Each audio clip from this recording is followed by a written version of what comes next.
Hello, this webinar is about an introduction to handbell ringing.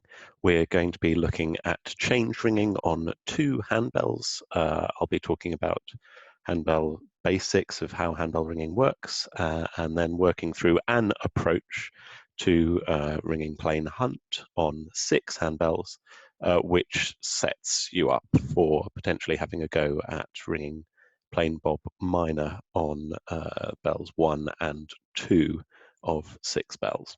There are lots of resources available online for handbell ringing, for learning more about handbell ringing. And so this is a good time really to be learning about how handbell ringing works, so that hopefully you'll be fired up with enthusiasm for having a go at ringing handbells with other ringers once we're back into normal ringing. So starting with the handbell basics, first thing to say really is that experienced handbell ringers who ring complicated things on handbells that you might see sometimes on bellboard or in the ringing world have a lot of tools in their toolkit to enable them to ring handbells. They'll be potentially thinking about issues such as method structure, possibly place notation, using blue lines, sometimes following 2 blue lines really closely, but at other times sort of following the broad pattern and structure of the method. And basically the way that people get good at handbell ringing is through doing lots of practice, partly through practicing at home and thinking through in their head about how bells meet and come together and pass each other when they're ringing different pairs to a method on handbells, and practicing with other people. One of the things that can support that practice is a program called ABEL, or Mobile Ringing Simulator, and I'll talk a bit later at the end when we look at some resources at how that works. I'm also going to use it for demonstrating a few different things to do with ringing plain hunt on handbells as well. Talking a bit more about basics, when we're ringing handbells, we're trying to ring methods that would also be rung on cowbells. That means that we need a hand stroke and a backstroke. There's lots of videos online of handbell ringing which can demonstrate how this works, but effectively ringing a bell up is a hand stroke, so ringing it towards you, and ringing the bell down is a backstroke. In some of the diagrams that we'll look at, I've annotated with where the hand stroke and the backstroke is. So handbell basics, basically we're emulating cowbell ringing in terms of the rhythm and 1 strike per stroke, as it were, and we are trying to ring methods that are rung on cowbells regularly, using various different approaches, hunting, adding in bits of work, thinking about method structure and that sort of thing. That all sounds quite advanced and a little bit daunting perhaps, but we're going to be looking at the kind of basics of how ringing on 6 handbells fits together. So to start on that, we're going to begin by looking at the what's probably the easiest of the positions to start with when you're ringing handbells, which is what's known as the 1-2 or coursing position. This can be either rung from 1 and 2 on minor, on 6 bells, or on 5 and 6. The effect is basically the same. So in this diagram that you can see on this slide, we've got the blue lines for bells number 1 and 2 of 6 bells for plain hunt. And we can see the treble here with this red line hunting up to the back, lying behind, hunting down to the front and leading. And we've also got the line for the 2 sort of following the treble around, and we'll talk a bit more about that in a moment. Now, how that works on handbells is that when we're trying to start ringing handbells, we're thinking about the relative position of the 2 bells that we're ringing. How many bells are in between them? Where are the 2 bells within the change? Which bell is the first one to strike within the change, within the row of the 2 bells that you're ringing? which one's the first one to strike, and how long do you wait before ringing the second one after it, effectively, are some of the issues we're thinking about. So I'm going to talk through this lead of plain hunt on 1 and 2, and then we'll have a look at it using a bell ringing simulator to demonstrate it. Down the side, we've got the hand strokes and backstrokes. So the first thing that 1 and 2 do for plain hunt on 6 bells is they cross over. They're still in first and second place, but they're the other way round. 2 is first, treble is after the 2. The next thing that happens is, because the 2 leads again at backstroke and the treble hunts up, you have a bell coming down between those 2 bells, which is shown with this circle here. In this case, it's the 4. At the next stroke, at the hand stroke, the 2's coming off the lead, so into seconds place, and just here, and the treble's moving up to 4th place. So you have 1 bell underneath your the second bell, which be in your left hand, and 1 bell in between again. So we've got this sort of repeating pattern that we're hopefully starting to see, of having 1 bell in between the 2 handbells each time as we're hunting up in this coursing 1-2 position. Next stroke, at the backstroke, 2 hunts up further, so we've got 2 bells underneath, still 1 bell in between. Then 3 bells underneath, still 1 bell in between. And then at this backstroke, where we get reverse rounds, 6, 5, 4, 3, 2, 1 is the change. We have 4 bells underneath, all 4 of the other bells within this 6 bell method, and 1 and 2 meet on the back at backstroke 2, 1. At the next hand stroke, they cross over. Effectively, we're going to do what we've just done, but the other way around, coming down from the back. So they cross over at hand stroke, and then the treble is the first bell to ring, and the 2 is following it, 1 bell behind.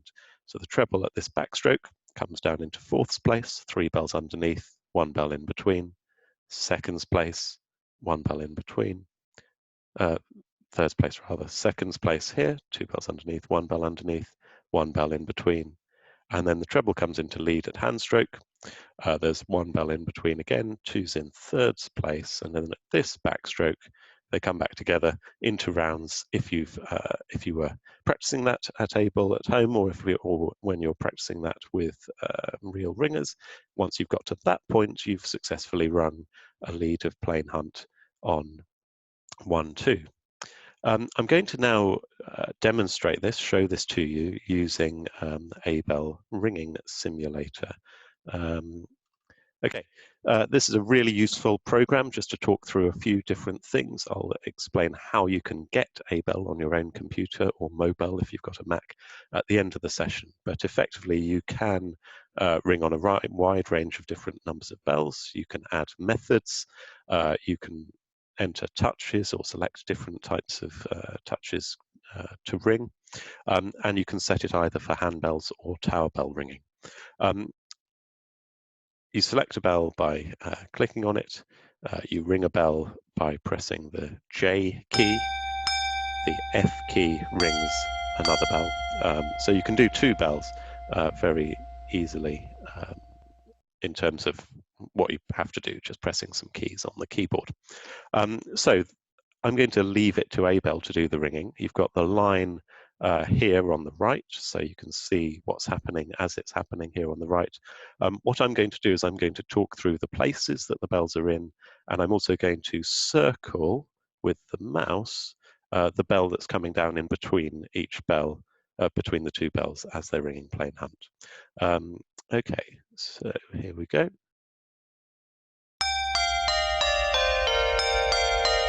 Go. Next time. First thing that will happen is these 2 cross over. 2 ones in between, seconds place and 4th place. And then they're together on the back. 6 is in between them. 5. Treble's leading. That's all. And they come back together.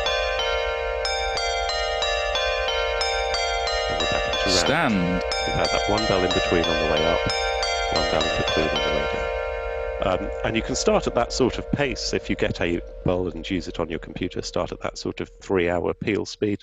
But then as you get more confident, you can speed it up and ring a little bit faster than that. So we had one bell in between between the two bells as they were hunting up. They met on the back, crossed over, one bell in between as they came down. And that's the coursing position. Now, if we go back to our diagram that we were looking at, we can see that again here. You can skip back in the video to re-watch that A-bell demonstration and have another look at this diagram if that's helpful. What we're going to do next is we're going to look at the second of these ringing positions for handbell ringing, for ringing plain hunt on 6 on the next slide. Okay. So this one's what's called the 3-4 position and is quite a bit harder than coursing, although there are some things which make it perhaps not as bad as it might look. This is also known as opposites sometimes because the bells are going to opposite ends of the change. Again, I've got the hand strokes and the back strokes annotated down the side. So the first thing that happens with this position is that 3 and 4 cross over, and they've got 2 bells underneath, and the 4 is coming down and the 3 is heading up to the back, so they cross over. Then, because they're both going in opposite directions, they get pretty far apart really quite quickly. So the next stroke, 4's coming down, is in 2nd place, and the 3 is in 5th place, and you've got 2 bells in between 3 and 4. Then, and this bit is quite hard, the 4 comes into lead. You've got 4 whole bells, all the other bells in between your 2 bells, and the 3 lies behind at hand stroke. And then the 4 leads again. This is actually quite hard because the 3 is ringing at hand stroke here, and the 4 needs to immediately ring at backstroke in lead, leading off the 3, so leading off yourself, which is quite hard to do on handbells. But again, you've got 4 bells in between. We might be seeing perhaps a little bit about how this position is, although it's harder, is actually quite repetitive in terms of the positions that you're in each row of the method. Then, as the 4 comes off the lead into 2nd place, you have 2 bells in between. Again, just like you did earlier. They meet in 3-4. You're halfway through the methods. This is where you get reverse rounds, 6, 5, 4, 3, 2, 1. And then they cross over, and effectively at this point you're doing the same thing again as you've just done, as we can hopefully see here, but with the 3 going down to lead and the 4 going up to the back. So they cross over, 2 bells in between, just like earlier, 4 bells in between, similar to earlier, 4 bells in between again, leading off yourself at that backstroke here, and then into 2nd place and 5th place, and together again in 3-4. So this position is much harder than coursing because you've got lots of bells in between your bells. We can see that with these numbers down the side, which show the places the bells in each time. You've got far more bells in between yours, but once you've got halfway through, you've done everything in terms of sort of ringing in those particular positions. You've done everything that you need to do for that whole lead by the halfway point, because they keep on meeting and crossing in 3-4. So we're going to have a look at that on A bell. Slightly harder to follow, perhaps, but here we've got 3 and 4, and we can see in this diagram here, we can see what they're doing. I'm going to talk it through as we go, and hopefully do a slightly better job of it than I did with the coursing position. So here we go. And then 3-4. Go. Next time. It's a hand stroke, it's a back stroke, and they cross over in 3-4. 4 goes down, 3 goes up. 4 leading, 3 line, leading off yourself. 2 bells in between, together in 3-4.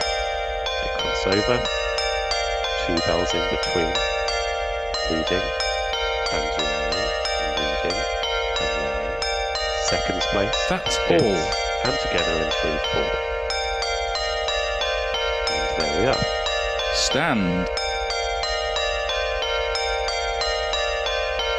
So again, we've got this diagram here on the right, similar to the one that I was showing you. We can see the 4 going down to the lead, 3 going up to the back, coming back together again in 3/4 at this halfway point, and then effectively repeating that work that they just did. Remember, you can rewind through this video to re-watch that demonstration if helpful. Okay. So that's the 3/4 position, and you're welcome to continue to study this diagram at your leisure. Pause the video or do whatever is helpful at this point. What we're going to look at next is the 2/3 position, which is probably the hardest, but once we've looked at those 3 positions, we'll effectively have all of the tools that you would need to ring Bob minor on the trebles, as we'll see in a moment. So this is what's called the 2/3 position. The reason this is quite a bit harder than coursing and 3/4 is that it seems to me that it's quite a bit less regular in a way. I quite like it, and some people quite like it, but it is harder than the 2 that we've considered so far. You might, for practice purposes, when you're ringing with real people, have a go at ringing this on bells 2 and 3. But normally, for handbell ringing, we tend to ring 1, 2, 3, 4, 5, 6. But this would be a case where you might ring 2 and 3 just to practice this position. So the first thing that happens at this hand stroke is that the 2 goes into lead and the 3 starts to head up to the back. This puts 2 bells between those bells straight away. So already we've got an odd gap between the 2 bells. That gap widens at the backstroke as the 2 stays in lead, but the 3 continues hunting up. So you then have 3 bells in between the 2 handbells. As the 2 comes off the lead and the 3 heads up to the back to 6th place, you have 1 bell underneath you. You maintain that relative position of 3 bells in between because they're both hunting up 1 place. Then they start to get closer together again. So the 2's hunting up, but the 3 is staying still, lying behind. And so at that point, you've got 2 bells underneath and 2 bells in between. Then at this hand stroke, they meet in 4/5, and at the backstroke, they cross in 4/5. That's different to the coursing and 3/4 positions, where the crossing over is done at hand stroke because they're crossing in, as it were, sort of even numbered places, 1 and 2, 3 and 4, or 5 and 6. In this position, we're crossing in 2, 3, and in 4, 5, so we cross at a backstroke rather than a hand stroke. Then that position is sort of repeated backwards. So the 3 is hunting down to the front and the 2's lying behind. They've got 2 bells in between. 3 bells in between as the 3 comes down and the 2 lies behind. The 3 comes into lead and the 2's coming down. They maintain that relative position. 3 bells in between. 2 bells in between here, and then the 3 comes off the lead into 2nd place. The 2's coming down. They cross into 3 at backstroke, and you come round back into rounds. And these numbers down the side show the places that the bells are in each time. Again, we'll have a look at a demonstration of this on A-bell, which you can re-watch as if that's helpful. So we'll go into A-bell now. Okay, and this time we're looking at 2 and 3, and we've got the line for this down on the right hand side here. Okay, so I'm going to talk this through as we go. We're in rounds 2 and 3 here. 2's going to Go. lead first. Next time. 2 goes into lead. We've got 2 bells in between, then 3 bells in between, still 3 bells in between, 2 in between.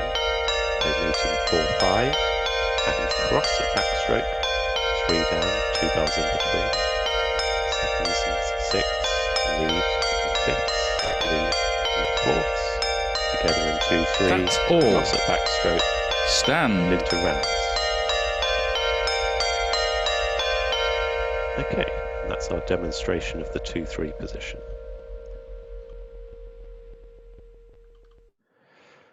So you're welcome to rewatch that A-bell demonstration any time in your own time and have a look at how it's fitting together. What we're going to see now is how you can take all of those ingredients The coursing position, 1, 2, where your bells are following with one bell in between. The 3, 4 position, or opposites, where they're leading and lying at the same time. And the 2, 3 position, where they're in this sort of offset, leading, lying after each other, crossing in 4, 5 and 2, 3 thing.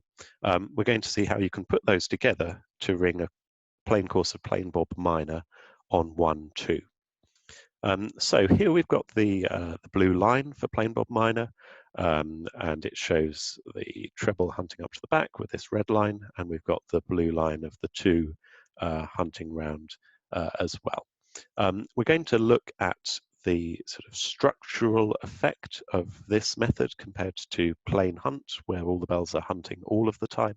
Plain bob is slightly different. We're going to see how the way the method works effectively is to take you through these 3 different positions, which are going to be color coded according to these colors on the right. So in plain bob minor, we start with plain hunting. Most of the method is made up of hunting, as we'll see. 1 and 2 cross, they're coursing each other. We can see there's 2 bells, 1 bell rather, in between each time as they hunt up, meet on the back, and hunt down. Then the treble's leading at hand stroke here. If it was plain hunt, the 2 would come in and we'd come into rounds here. But instead, because we're ringing plain bob, we ring plain hunt for a whole lead. This is how plain bob works. And then the only bit that's not plain hunt is when the treble leads here, leads at backstroke, and a bell makes seconds. We might remember this from our method ringing. A bell makes seconds. The effect of that is that the bells above seconds dodge. The 2 can't come into seconds place because there's a bell making seconds, so it dodges. And the bells in 3, 4 and 5, 6 do a dodge.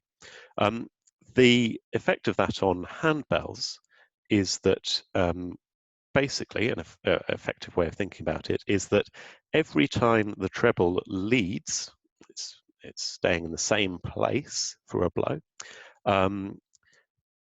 the 2 does a dodge, and that puts the 2 in a different relative position to the treble. We might already have noticed that now, just here, at this backstroke change, we've got 2 bells in between 1 and 2, rather than the 1 bell between that we had when they were coursing.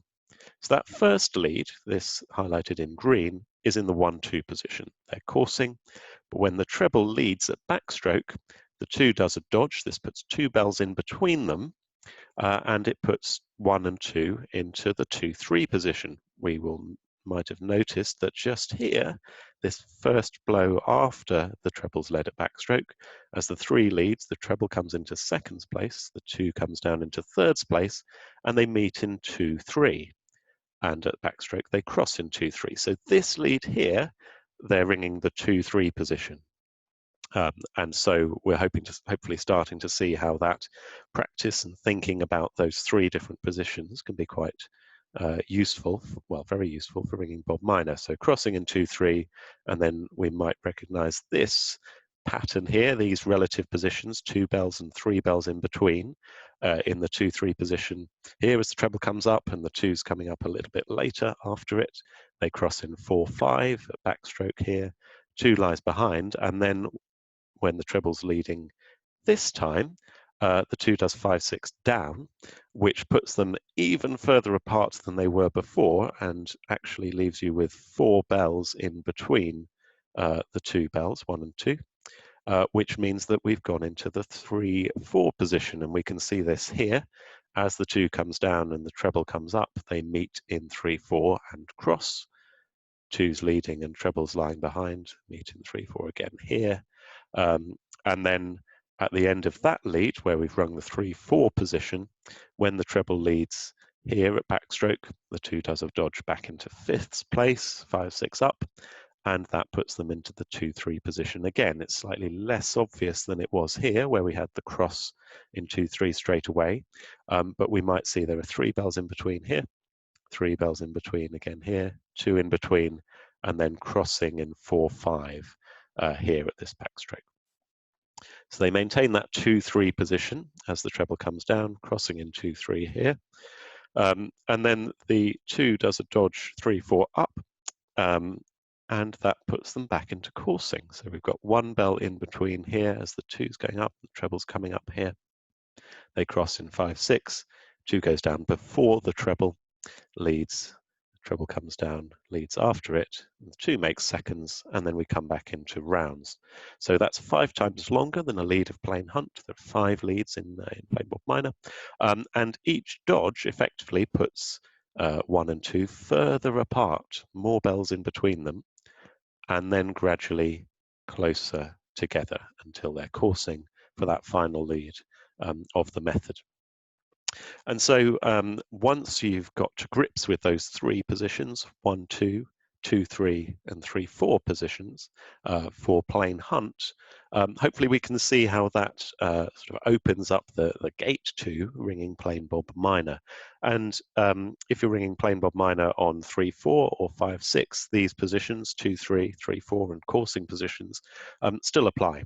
You have to do some slightly more complicated things involving the dodges, parallel dodges, and dodges where you come together and go apart and that sort of thing. But the actual hunting positions are the same. And so these basic ingredients, these building blocks of method ringing on handbells are really useful things to start to think about and to get to grips with for then moving into ringing plain bob minor on handbells. Okay, so that's our sort of tour of how we can go from the coursing position through the 3, 4, and 2, 3 positions into ringing plain bob minor. Just for illustrative purposes, I want to talk briefly and show you the line for Kent treble bob minor, which might be, along with little bob, might be something that if you get really into handbell ringing, you would then practice after having got to grips with plain bob minor. And I just wanted to show this principle of actually all handbell ringing on 6 bells, all minor ringing, you've always got these bells in these different positions. And effectively, all that's happening with more complicated methods is that the relative position of the bells changes more frequently. That's just worth talking a bit about terminology for a moment here. This 5/6 position to Kent treble bob minor would be known as the coursing position. They're most of the time following each other around. They are coursing. Which is the equivalent of the 1, 2 position. That doesn't mean, in complicated methods like Kent or Cambridge minor, that doesn't mean that they are always ringing with 1 bell in between or always meeting on the back and the front. But it would still be called the coursing position nevertheless, because most of the time they're spending coursing each other. And in general, the coursing position is easier to get to grips with than the 3, 4 position, where bells are apart more of the time. So if we just have a quick look through this, again, the same color coding. Green is coursing, 1, 2 position. Orangey yellow is 2, 3 position, and blue is the 3, 4 position. In this first lead, 5 and 6 are coursing each other. They start with a dodge, and then they're treble bobbing, following each other down to the front. This little orange section, this dodge puts them into the 2, 3 position, 2 bells in between, crossing in 2, 3, leading, and then this dodge here puts them back into coursing. And that's one of the basic things that happens in Kent minor. These Kent places, again, cause bells to meet in 4, 5 and have 2 bells in between, crossing in 2, 3, just like this bit. Place is exactly the same as here. Again, the place is a bit of a similar effect, putting them briefly into the 2, 3 position. And then in this lead, where the 6 is in the long Kent front work, 6 and 5 get gradually further apart as the 5 hunts up to the back. So we've got a section of 2, 3 position, of 3, 4 position here where they're leading and lying, and so on. And you can study the rest of it in your own time. Now, that's not to say that you would necessarily ring it like this. I wouldn't. Some people might, though, and it's quite a useful study tool to think about what are the different relative positions of the handbells for a method like Kent or maybe Cambridge minor, for looking at where they're meeting, where they're crossing, or how they're coming together in different places and that sort of thing. So that's just to illustrate the point that these positions that we've been looking at can apply across on more complicated methods as well. and indeed, when you're getting on to perhaps ringing on 8 handbells, you have, again, some very simple basic building blocks of plain hunting positions. There are 4 for major rather than 3, which can be studied and learnt and then used as you get more and more used to hunting and maintaining that relative position of the bells in the position that you're meant to be in. That starts to open the gateway to increasingly complicated methods on handbells. So I said I'd show some different resources, and I will just spend a bit of time giving you a quick tour of those different resources that are available for learning to ring handbells. So basically, we've got a program called Abell Ringing Simulator, a few method collections, and some different books about handbell ringing, which I'll show you in just a moment.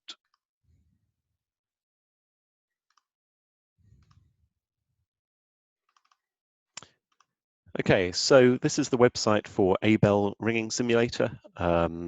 This can be downloaded onto your computer, or as Mobell can be downloaded onto an iPhone, or as Maybell can be downloaded onto a Mac. As I've shown you some of the functions of Abell that you can use. Basically, there's some information here about buying it. It's £20 for a download, and I think the money goes towards bell restoration charities, so it's well worth investing in as a learning tool for learning to ring handbells. This is the method database from which I've been getting the blue lines that I've been using in these demonstrations. If we look at plain bob minor, we can get a diagram, and then you can customize it to show you the blue lines for 2 bells. So you go into the lines section, change it to bells, put in, say, 3 and 4 if you wanted 3 and 4, or 5 and 6 if you wanted 5, 6. Press go, and then it'll download and give you a nice PDF document with, in this case, 5 and 6 for plain bob minor. We can see how most of the time they're spending coursing with a bell in between them, with the lead of the 2-3 position. So that's a very useful website to use. Then I mentioned that there are lots of resources about handbell ringing. Just a quick tour of some of them. This is a website called handbellringing.co.uk. It's a blog run by Simon Gay and Tina Stocklin about handbell ringing and their sort of handbell ringing journey as a group based in Glasgow. It's a really useful and interesting website. They've also recently written a book about handbell ringing. We can see here it's rather similar to the stuff I've been talking about ringing plain hunt, for example, on 6 bells. So that might be a worthwhile investment, this book about change ringing on handbells. Talking of books about change ringing on handbells, there are 2 available from the Central Council, this one by Chris Woolley, and also a beginner's guide to change ringing on handbells by Bill Butler. And finally, this is a website called the Hull Handbell Project, which again is a website about learning to ring handbells, and a group of people learning to ring handbells, and is an interesting and useful thing to look at in your handbell ringing. So I hope that that's been a useful and interesting introduction to handbell ringing. I hope that it's inspired you to perhaps have a go using Abell, using some of this time that we've got a bit more of at the moment while we're not ringing with each other, and that you might give handbell ringing a go when ringing resumes to normal. Thank you very much for listening. Bye.